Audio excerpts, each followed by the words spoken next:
இன்று ராசிபுரம் மலையம்பட்டி கிராமத்தில் நன்றி தெரிவிக்கும் விதமாக இன்று வந்திருக்கிறேன்.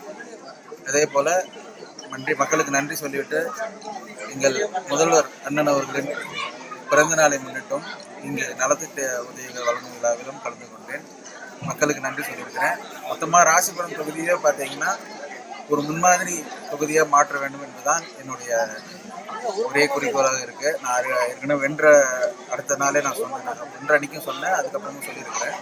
அதன் ஒரு பகுதியாக தான் இப்போ நான் ஒவ்வொரு பகுதியாக சென்று நன்றி சொல்கிற இடத்துல மக்கள் நிறைய கோரிக்கைகள் வைக்கிறாங்க.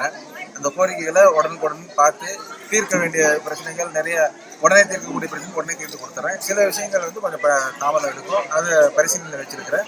ஒவ்வொன்றா தீர்த்து கொடுத்துறேன். இப்போ தமிழகம் பூரா பத்திரப்பதிவு துறையில் ரைடு போயிட்டு இருக்காங்க. அதாவது 37 லட்ச ரூபா 13 ரூபாய் அதிகாரிகள் மீது வழக்கு பதிவு பண்ணி இது மாதிரி மேலும் அது ஏதாவது தகவல் இருக்கா? கைது நடவடிக்கை இந்த மாதிரி ஏதாவது இருக்குங்க? தவறு செய்தால் கைது நடவடிக்கை இருக்கும், எல்லா நடவடிக்கையும் இருக்கும். சார் இப்போ பொறுப்பு அமைச்சராக இருக்கிறீங்க நாமக்கல் மக்கள், இதில் ஒன்றிய செயலர் நகராட்சி இப்போ யாராவது மாற்ற மாதிரி ஐடியா தான் இருக்குங்களா?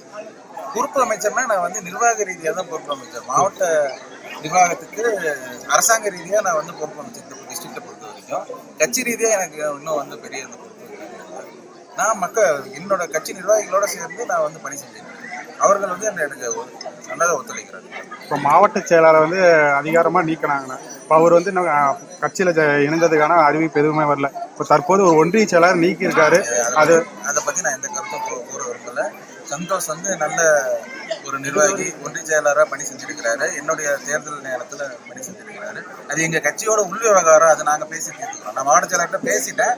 இன்னும் நான் அதை ஆராயணுங்கிறதுக்காக தற்காலிக நீக்கன்னு சொல்லியிருக்கிறாரு. நாங்கள் பேசிக்கிட்டோம். இனிமேல் அவர் மேலே ஒன்றும் ஆக்ஷன் எடுக்கிறதுக்கு ஒன்றும் முகாந்திரம் இல்லைன்னா மறுபடியும் ரிவோக் பண்ணிடுவாங்க. அது பட்டாக்கு பணம் வாங்கினது அது பணம் எல்லாம் வாங்கல. அவர் பட்டாவுக்காக அந்த டாக்குமெண்ட்ஸ் வாங்கியிருக்கிறாரு. மற்றபடி பணம் வாங்கினதுக்கான எந்த ஆதாரமும் கிடையாது. அப்படி ஏதாவது ஆதாரம் தான் அவர் மேலே நடவடிக்கை எடுத்துடலாம். ஒன்றும் அந்த மாதிரி எதுவும் நான் தீர விசாரிச்சிட்டேன்.